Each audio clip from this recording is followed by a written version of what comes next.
what allowed you to do that scale up by the number of properties? A growth mindset from the start. Knowing that if you've got a growth mindset, you'll be thinking the next step all the time and how to develop yourself. Hello, and welcome to a new episode of the Behind the Host podcast, the podcast where you can learn from other hospitality owners from across the world and how their businesses thrive, so you can pick up tips, tactics, and some of the training that you can implement into your own business. So today I'm really excited because we're joined by Tim Mortimer from B&B Made Easy, and he's coming from Australia, so all the way from the other side of the world. So welcome along, Tim. G'day, Liam. Thanks for having me. It's a pleasure to have you here. So normally I give a great big introduction, and Tim needs no introduction at all. He's a hospitable host. He's a best-selling author. He's got he's got 118 units in Australia. But what I'm going to do is not steal too much thunder from him. I'm going to let him introduce himself and his business, and tell us a bit about yourself then, Tim. Yeah, first of all, thanks very much for having me. Us hospitable hosts, we've got our own little sort of community going on and really enjoy crossing paths from time to time. So, when I got this opportunity to speak, I jumped at it. So thank you very much. I'm Tim Mortimer. I'm in Orange in New South Wales in Australia. Orange is a town about 4 hours drive west of Sydney. So in the middle of the lockdowns, although it hurt for some periods, we also had periods of intense travel where, Australia's borders were closed, even state borders were closed, and we got a lot of Sydney-siders come in. So luckily for us, I had started the business a couple of years earlier and had gained the knowledge and was ready to grow and handle the workload. So we actually thrived during that COVID sort of between lockdown time in Australia.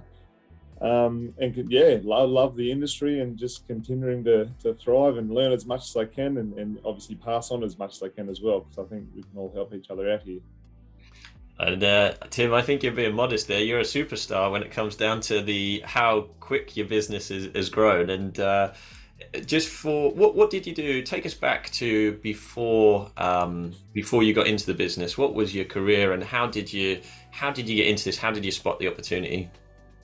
Yeah, so I grew up in this town in Orange. It's a food and wine region, and there's a few other industries. So it's always been kind of growing and thriving. So a lot of opportunity, let's put it that way. Similar to you, I was trying to look after my family and do as much as I could. Look for opportunities, and I was a school teacher, a PE teacher, which was good. I enjoyed the role. Had to take up a second job in a boarding school, looking after the kids who were doing overnight care and things like that. So working very long hours, and then a lot of the farmers around the town, they send their kids in, and got talking to the families, and then learnt that Orange, and I knew this anyway, but Orange has a lot of homes that just sit empty when those farmers or boarders' parents come to visit. They use it for that. That's their investment in their sort of holiday home, or their place to see their kids. So ding, light globe moment. I thought, geez, this is how I think as well. So I finally thought of an idea that might have a bit of traction, and haven't stopped thinking about it since. Reached out on a Facebook page again during a shift when there wasn't much going on. Just started thinking about a business idea around short-term property management in our town. Didn't take long to realise these things exist all around the world. I was quite sheltered in Orange, but luckily reached out on a Facebook group, and a lady by the name of Julie George responded to me. We had half an hour conversation, and that was all the inspiration I need to get to where we are today, which is pretty much 3.5 years. Quit my teaching job and managing close to 120 properties now. We're talking houses, not units. Yeah, so it's been a very quick change, but it's very exciting as well, which I love. I love that as well. You mentioned Julie George, and if anybody's listening or watching and doesn't know who Julie George is, just type in $1 million host, and she has had a fantastic story. She's got her own book, hasn't she? She's also in Hospitable Hosts. Yeah, exactly. We'll keep plugging the book. But yeah, she is an amazing host and short-term rental thought leader, really, isn't she, in the industry? So yeah, that's amazing to hear. And so you've gone from, sort of you spotted that opportunity.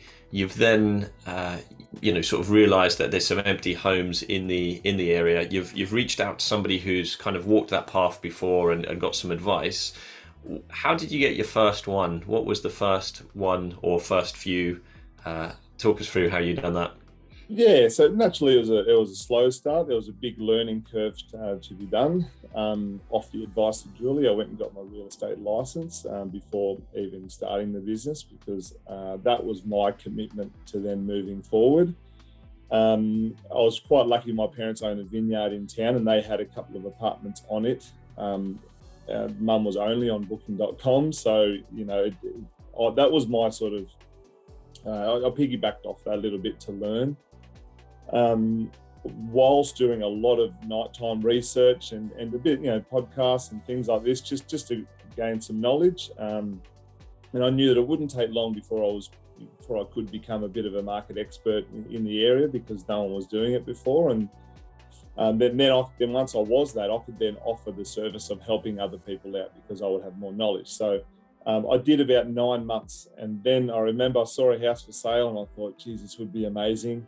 A bit of luck as well. I called up the owner, found, Orange is a small community, so I found out who the owner was, gave them a call. It was a cold call. I remember exactly where it was, what road it was. I pulled over the car and was nervous. I was so nervous.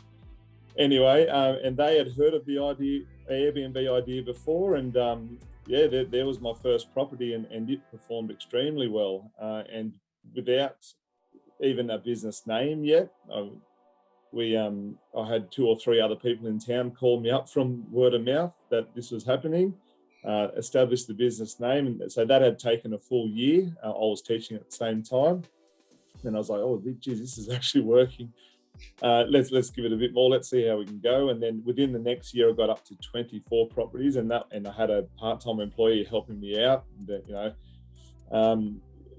Made the decision mid that year that I'm going to step off teaching here and give this a go. Yeah. So the following year, we'd say we got up to 60 or something. COVID hit straight away when I stepped off teaching as well, so that was a bit scary.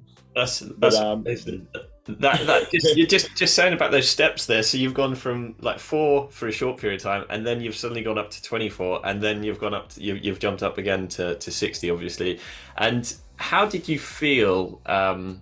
Obviously switching away from teaching, and you mentioned obviously you're doing this for your family.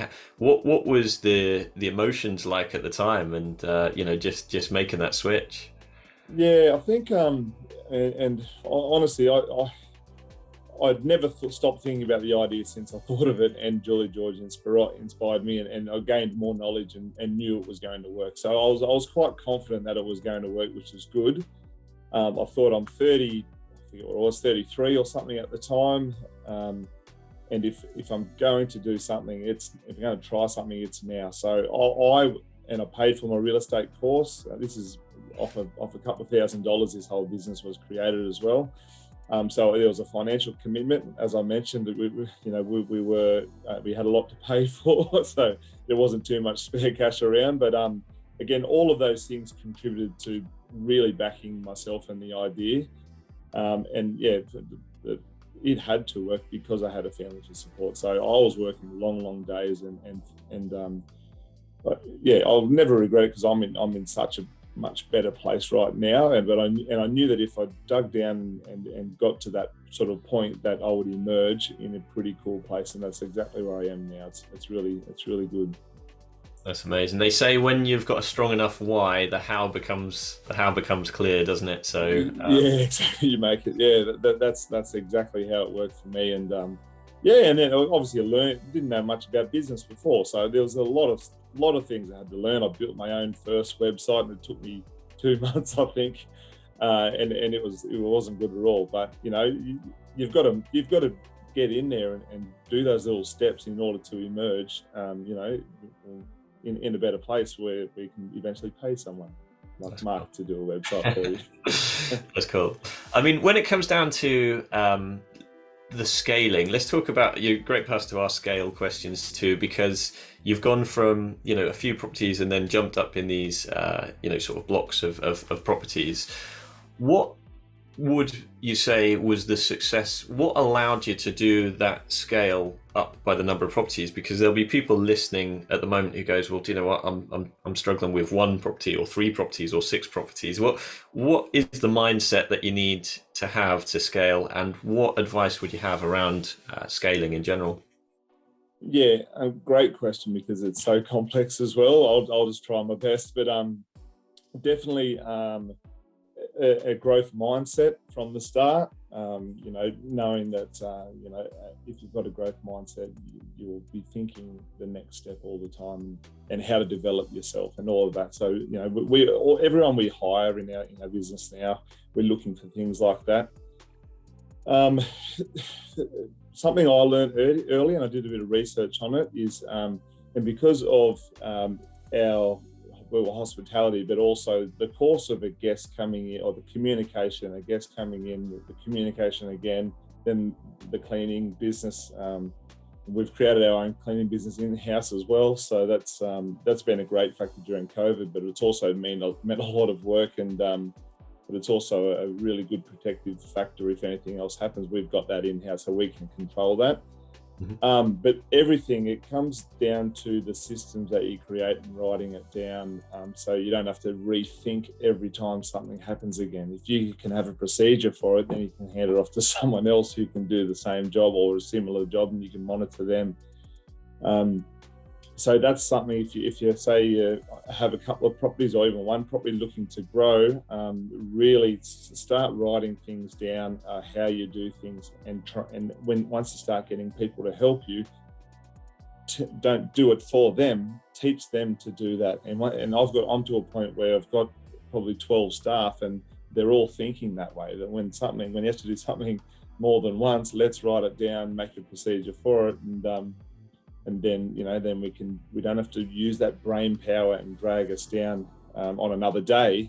We can actually just get the procedure done, and then contribute ourselves better to the business, or to making things move. So definitely the systems. Now I've established a really good team culture, so once you start getting a few team members, that's quite vital. In the midst of a time where there's enormous labour shortages, I don't have problems finding people to work for us, because it's interesting, but number 2, because we've got a really good reputation around town that this is a great place to work. So that's also been a great factor. Technology is a big one. How do you get that reputation? So you've mentioned reputation around town. What have you relied on to grow that reputation? I think it's just and a lot of teaching skills have helped me in this business as well. And I'm a team sports player for 30 years as well. So I think it's just people, like getting to know people, having that time to have a chat, celebrating wins as little as they are or as big as they are. We really celebrate, and we have achieved a lot, so we've had a lot to celebrate. We don't let them pass because we're too busy. We set a date, even if it's not right now. We'll set a date for a month in ahead, because we're going to celebrate reaching that amount of properties, or something like that. So every month we have a bit of I throw on lunch for the team, and we do some peer sort of affirmations where I've got everyone I call it a culture champions lunch, where we really keep the culture at the front of mind by recommending other people where you've witnessed that they've lived up to the culture. So it's not me appraising downwards or in any way. I sit back and let everyone boost each other up. So I don't know, and then that just gets around town, and people love working here. That's amazing in itself, though, to even, there'll be a lot of people listening who go, wow, we could do that. We could set, sort of time aside to celebrate these wins and actually celebrate the team. And it sounds as though you've built a culture there which enjoy coming to work, but also understands the the goal, the aim that they're looking to achieve together, and sort of all relying on each other, which is cool. So you mentioned about the team. Talk me through who's in your team, what, and who was your first hire as well.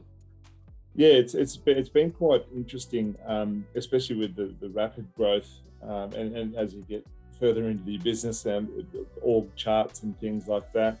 When you're first starting off, you just need someone who, I wasn't great at accounting, so I needed someone when we do trust accounting here, someone with a bit of accounting knowledge or experience or strengths in that. So that's another thing. Don't hire someone exactly like you, because you're going to find the same problems. Hire someone who's smarter than you in a different area so that you can complement the business.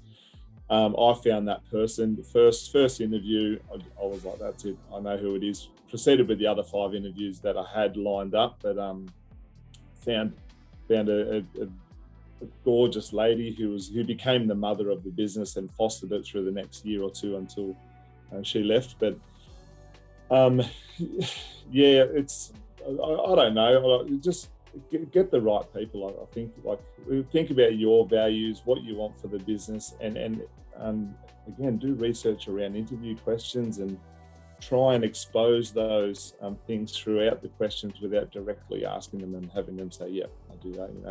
Ask scenario questions and things like that. And I don't know, I may have been lucky, but just felt the connection straight away, and that this person was going to look after my business. That was my first hire.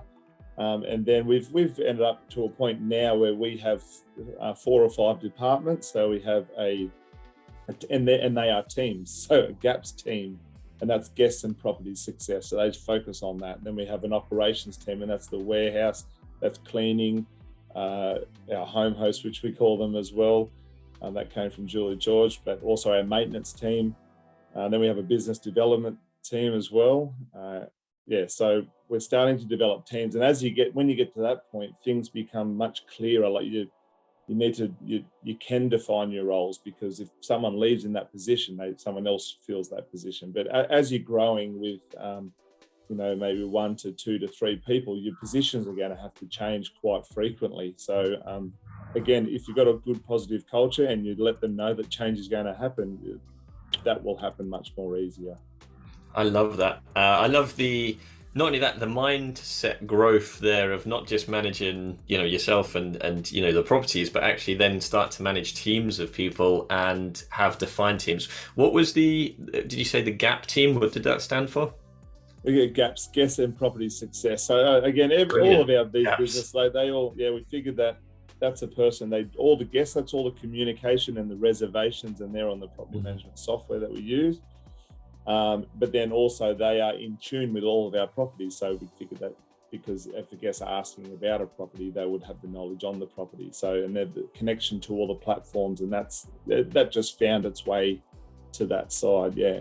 And then the warehouse and operations found its way to another side as well. So, and then we've got a little bit of team sort of, attitude and camaraderie there. So, and then when we bring everyone together, it's kind of cool. So yeah, it's not easy. It's never been easy. People aren't easy all the time. So, it's just an ongoing, not challenge, but, opportunity to develop people as well. And that's our next step moving forward. It's about empowering people to become the market leaders, not for us to talk down, to empower our staff to then, as we develop as well, there's management positions that emerge, and we want people to show initiative. So, we're really sort of allowing that to happen, which is cool. It sounds really exciting. And to go from, we've talked about sort of where you've started, the growth, and then now looking at the team members who are helping you doing that. And like you say, you've got that vision for the next step. So it's really inspiring, Tim. I really like that. One of the things you mentioned just then was one of the challenges. What would you say has been the biggest challenge that you've had to face during your time as a host? Cleaners and linen. It's always been the challenge. So, and it always will be a challenge. So when we talk a big challenge, obviously when COVID hit and lockdowns happened and that we got through that. That's okay, but labour shortages and finding cleaners, we worked out that we weren't paying them enough. Again, we built our cleaning team in-house, which is really strong, because then we have a scalable cleaning business to go with our scalable property management business to start dropping around into different places. So that's our next sort of opportunity. And labour shortages in Australia also affected linen supply as well. So, but again, this is how it works. Our team culture. So at Christmas, I was on a beach somewhere. Linen didn't arrive. We had Mrs. New Year's and people investing their time into which we focus on a lot. We want everyone to to their investments as far as their properties investments, but investments as well as their holiday investments. They've been working hard and they're investing in their holiday. So we protect investments in that respect. But a couple of trucks of linen didn't arrive, and all of our home hosts, they all took linen home and washed it and brought it back, because it was that team culture and vibe, and they were happy to, because they knew that a guest would be arriving to a home with no linen, and that would be disastrous for the business and in a way for us as a team. That's amazing. And just that all pulling together and having that culture is amazing, like you say, because you can't stop stuff from going wrong, but it's how you react when it does go wrong, how you solve that issue. So sounds amazing. And I found that was one point where there's more, but where if we were outsourcing to a cleaning team, we would have had a huge problem right there. I felt very lucky, especially during COVID, because we can control a lot with an in-house. We can control quality, and that's probably what we'll move on to a bit later on, which is how we keep it so high. But that's again, it's part of our business, and what we're controlling is that side of things too. There seems to be often, the great thing is I get to speak to a lot of hosts, and the common themes are just making sure we're documenting, having that vision, being brave, and also having great people around you. And that sounds like you've got some really great people within the business, which is fantastic. So you mentioned just then the ratings, and I won't steal your thunder, but let the listeners know the rating that you've currently got, and also how at this scale you're keeping that so high. So big focus on quality. It ensures your business moving forward. There's nothing more important than it. I won't, when I'm looking at an Airbnb, I'm extremely picky, and I'm a guy who doesn't really care. So quality's got to be really high. So we've always had a focus on supporting that and ensuring that it's there. The issue is, though, when you start to add more and more properties and me get a little bit further away from teams and people working in the business, there are gaps that can appear. Throw a bit of COVID and labour shortages and all of that stuff in there as well. Just a sprinkle of those, Yeah, so we're 118 properties, and we are still Airbnb super hosts, which we do. We do strive to achieve as much as we're on the other platforms as well. I figure that's a really good KPI to be chasing and staying above, because there are benefits from being that if people are looking on Airbnb, that's a trust icon that people are searching for, and obviously our Airbnb algorithms help you out. Not a bad place to start for the whole business across the board anyway. So we did lose it in the last quarter, and once we did, it was a huge reconstruction of the cleaning business. I was accountable for it, as much as I can point the finger at cleaners and say, there's your job and you're not doing it right. They weren't supported, they weren't trained, they weren't called out when they weren't doing a good job. There was a lot of business structure missing around them. So we went back right down to ground level at the cleaning business, sat there a few days, went right through everything and built it again from the ground up. with the fresh impacts that were happening, like the pay rate was increasing elsewhere and we weren't, so we didn't have cleaner availability, and then that was putting pressure on other cleaners that were loyal to us. So, made a few decisions to be the place for cleaners where cleaners want to clean pretty much. So we have really good systems. There was a little bit of an opportunity was more positive feedback on really good cleans. So the GAPS team sends that through to the warehouse team, and that gets displayed up on the board, and the property, the cleaner, the review, it's all showing up. So really encouraging that positive feedback down there. And then probably I've had a lot of achievements, but one of the most satisfying for me was when we got that superhost status back. That was almost a 6-month workload, full team contributing to a success there, which is now the standard for us moving forward. Again, so glad to have got it back, but yeah, we've got it back with a much better cleaning business as well. So setting some good goals for the team moving forward. We're monitoring those now, so even if we get a little bit close, we'll be onto some people in the team to fix it up. We introduce more spot checks. As a KPI, we have to do at least 40, and they are targeted as well. So and random at the same time. So everyone's contributing to keeping that cleaning score high, because at the end of the day, that's what guarantees the future business for me. I love the fact that you've overcome that challenge, and for people listening, it's over 4.8, isn't it? 118 properties, which is amazing for that. Is that right? Yeah, I went to the Scale Up conference in Barcelona, and there was a stat that came out that above 100 properties, the standard drops down to 4.5 or 4.3, and that's just the average that a property manager, because it is a challenge at scale. It's a massive challenge once you add more people and get further away from properties. There are properties now that I still haven't been into, but I don't need to, because I've got my team trained up to do what I used to do. But that therefore lies the challenge, we pride ourselves on our quality that we do, and clients. We actually had a client come on because they stayed with us as a guest, had a plumbing issue on a Friday afternoon. Our team sorted it within 10 minutes, and then our warehouse team turned up with fresh towels because they had to soak up some wet ones. So within 15 minutes, and she said, I'm up here to buy a property, I'm coming with you guys. So that's amazing. If you keep that quality, it's just the reputation around town, word of mouth. There's cafes all around, people just like to talk, especially when about money. So it's a level of service that sort of guarantees future business for us. Just hearing the journey there is amazing.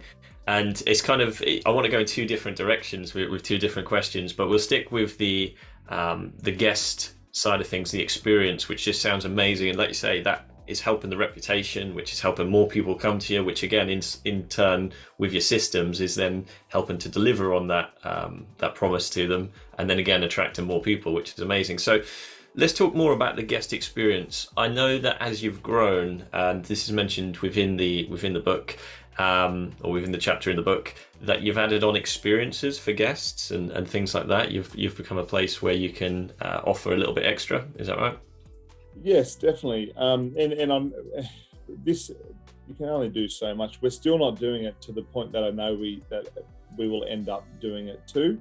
But yeah, you get more guests. They ask more things. Naturally, a business like this, you build up a list of recommendations, and that's the starting point of That's the starting point of building a brand that links to businesses who also recommend you, or we'll get to a point soon where we can charge a marketing space, to be on our guest app that they can then get. And again, that's all in my head. I haven't got there yet. There's other things we're focusing on first, but that's the guest experience is extremely important because they're the ones who leave the reviews. As long as you're supporting the guests, and that's very much the attitude. It's in our core values of how can I help. The attitude of any guest that isn't entirely happy. The communication is there as well. But if a guest has a good experience, staying in a professionally managed property, and they're going to leave a 5-star review, or if they're misinformed, they might leave a 4-star review. If they have a bad experience, and some people that you just can't please, we all know that in hospitality. But that knowing that it happens, we still try our best to please them where we can. That's hospitality. But ensuring I suppose adding those guest experiences just further enhances the guest enjoyment of the property or the enjoyment of their stay, and they're more likely to leave a good review. Not that we do that. We're in a small town. We're in such a position of power where we have 800 people in our houses in our town with direct message access to go and support our local business who have done it tough through drought and through COVID. We have that power to send them out. We also have their emails that we can bring them back as well. So we're really finding ourselves in an exciting position for the town that we can start to play influence on encouraging visitor spend. Before they even arrive, we're upselling bottles of wine and early chickens and late checkout. So they're spending before they even come into the region. And then again, in their head, next plan is you get a cheese platter upon arrival, you go and book a photographer. So we're going to start linking with local businesses and services. Again, it'll come back around. Not that that's the intention. The intention is to support the town. Yeah, I mean, that sounds, I can see the vision as you're setting it out there of that really will help the local area, but also, like you say, you're also adding additional income, additional spend from the guest. But actually, the key thing isn't the additional spend. You're actually giving them a better experience, a greater service, and that's making their job, making their time easier. We're a weekender town, so you leave Sydney after work at 4 p.m. You get here at 8 p.m. It's dark already. You don't really want to, because you finish your week of work. You don't really want to research what you're going to do tomorrow or whatever. We want to have them do that 2 weeks before they arrive and know where they're going and book their things. And then, again, enhance the guest experience, receive great reviews. I'm certainly inspired by that, and I know some of the listeners will be as well, because it sparks a lot of ideas on how you can make that experience better. But and like you say, link with local businesses where it's a mutually beneficial relationship then as well, which is cool. So what tech have you used that has helped you? Is there one particular piece of tech or a system that's really helped you in your business growth? Yeah, we actually use a lot, and part of our mission statement is, and I think in this business or any business in today's environment, is to using or leveraging off technology and data to obviously, or ours is to be market leaders in the region. So always of the attitude, like this is something I learned in business as well. How to view things as an investment. So yes, that is going to cost that much money, but how much stress is it going to save from that person who's manually scheduling every clean or manually doing this, and the amount of time saved as well as stress. I pushed one staff member out accidentally because that happened. And then therefore, have learned and can see the investment in good technology will allow us to grow faster, but it also allows us to provide a better experience, allow our workplace to be more enjoyable. We use Guesty as our property management service. We're very happy with them. We have a great relationship with them. Price Labs is fantastic. If you've got more than two, if you've got one property and you're not using some sort of dynamic pricing, I'd recommend get on it or research it straight away. It's a lot to learn when you're smaller. It's a lot to learn. And just before this interview, I was revisiting our prices because I just want to make sure, and there's a lot of data in that comes with it. So you get to a point, I think up until about 40 properties, we were manually scheduling cleans, and then we use we went with Guesty because it integrates with a lot of other softwares that can then make other departments' jobs easier. So we use Breezeway, and it's a really they're all of our softwares, they're all user friendly. That's what we look for. We obviously look at the cost, but we more so look at the cost saved in time and stress and energy, and which allows our humans to do the thinking and the customer service. rather than being bogged down in manual processes. So there's main techs. We use some project management technology as well, which is a huge time saver. I'm talking days and days a week. It's per person. Yeah, so that's amazing. And I don't know. You've got to embrace it. You've got to pay for it, but really look at it in the time saved, and what will it allow you to do because you can save that time. Yeah. Sounds like an amazing tech stack, and I love what you said there about you view it like an investment, not just obviously the money and that, but the time it'll save for your people and how they're just freed up to then do what their main role is, which is sort of the customer service and to think ahead, that the technology, the manual tasks are then covered, aren't they? So that sounds amazing. And like you said, to think, like we don't want people drained down in processes. That's not what we're about. We're empowering our staff to think, to be the market leaders themselves. So we want them thinking like that. Okay, how can I do this? What about this? To come to me with questions and ideas. That's the kind of environment we want here. We want it to be quite dynamic and fun and engaging as well.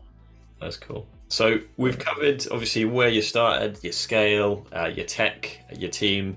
One thing that we must talk about, if not with Julie George will tell us off, especially if we don't, but is to just talk about hospitable hosts. And if you haven't, for people listening, for people on the live, they can see we're holding up the book. Tim's got a copy as well. And this book is an amazing book, which was an idea born from Jodie Sterling, and to bring hosts together from all across the world to have their stories within there. If you haven't already, go and check out Hospitable Hosts. You can get a copy on Amazon. It is a bestseller, and there's chapters including Tim's, including mine, including people like Julie George, Mark Simpson's. There's loads of great hosts, from across the world, and there's some really cool tips in there, and it just says a bit more about your story and that side of things. So definitely.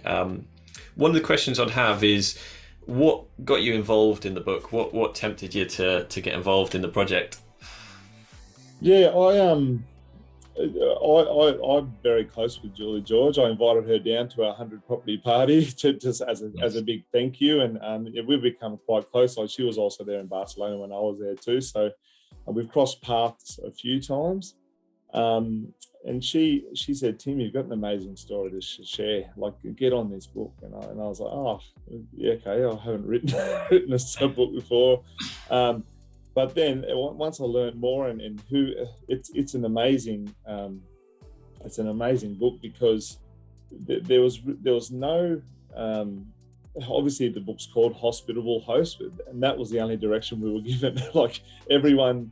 They're all of different levels. Like Mark is doing his thing with marketing and websites. I actually met him through this, and we've got a website being made now, which I'm really excited about. She's sold her business, and she's doing a lot of consulting and things like that as well. And then everyone is in their own environments around the world, so everyone's had to adapt to different things. So if you it doesn't matter how small or large you are.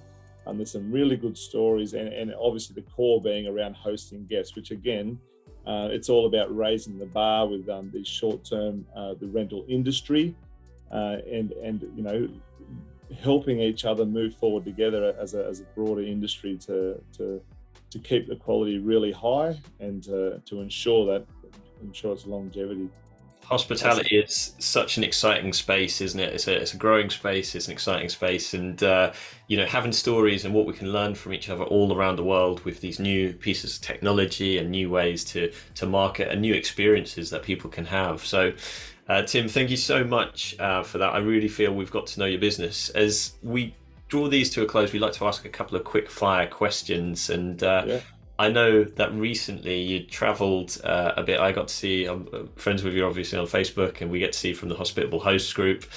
Where was your favourite place that you travelled to? Yeah, so my wife's French, so we went and spent some time, which is another big achievement. I got to take some time off the business and had someone else run it for me, so that was huge. But Bordeaux, Albi, which is her hometown. We spent a few weeks there. Carcassonne, then we went to Barcelona, which was a bit more tourism for me because I'd never been there, but that was an amazing place as well. So Anywhere in Europe's good for me. Love it. Love it. If you could have any superpower, what would it be? I don't know. Let's say walk through walls. Walk through walls. Fair enough. It already sounds like you walk on water with the amazing things that you've done. Walk through walls. What was I thinking? I think I was meant to say see through walls. But I was going to say. I don't think I want to do that. Actually, I didn't want to do that. Let's just walk through walls. That'll do.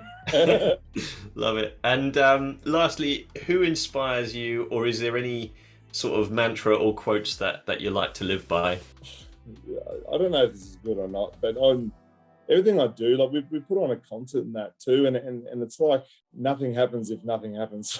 You can just drift through life and nothing happens. But when you go the effort of doing something, geez, you feel great. Although it might have been a lot of hard work, and to see other people smiling from an effort that you've done. Like I said, well, the business is one example of that, but then we're putting on local sort of events around town, and that's my passion. I only put them on because I'd like to attend them, but a lot of people and smiling face. Nothing happens if nothing happens. Get up and do it. Get out there. I love that. I feel inspired. That reminds me of Steve Jobs' quote of, it's not clear looking forward the steps you take, but looking back you can see how it's all connected, and sort of like say once you've taken action and done something, then it fills you with pride, and sort of quite humbly being able to make people happy is a gift. That's really cool, Tim. So yeah, his is a bit more polished than mine. This is a version. Hey, I like it. I like it. So thank you so much. I know that everybody listening will have got some great value and some real gems from this. If people listening want to get in touch, what's the best way for them to do so? Yeah, well, our website is b&bmadeeasy.com.au because we're Australian, but or Facebook. Facebook's the best. Well, no, not the best, but the best way to see what we're doing. Facebook or Instagram. Jump onto B&B Made Easy and follow that. I'd be very happy to connect if anyone wanted to as well. That's easy. That's cool. And just for people listening as well, we've got your link tree here, which is www.linktr.ee/Tim Mortimer. So that's TIMMORTIMER. So for anybody listening, go and check out Tim on Facebook, Linktree. And what is your website URL? Just so when that is live, people will be able to go and check out. It is live now, and we're further developing it. And for anyone else as well, it's all about the trust icons. People need trust when booking a home. People need trust if you're going to look after their home. So we haven't got there yet. We're really spending a lot of time on making sure that's right before we put it live. But bnbmadeeasy.com.au. Love it. Love it. Tim, thank you so much. This has been absolutely fab. Did you have any last sort of comments at all? No, I'm going to have a beer. Love it. I'll speak to you again soon. Cheers. Good on you, Liam. Thanks. Having a blast. Gonna get it on the Bruce Lee podcast. Bruce Lee like Bruce Lee because it's so hard and the T is loose leaf. Making up those rhymes. Don't write it, just do it loosely.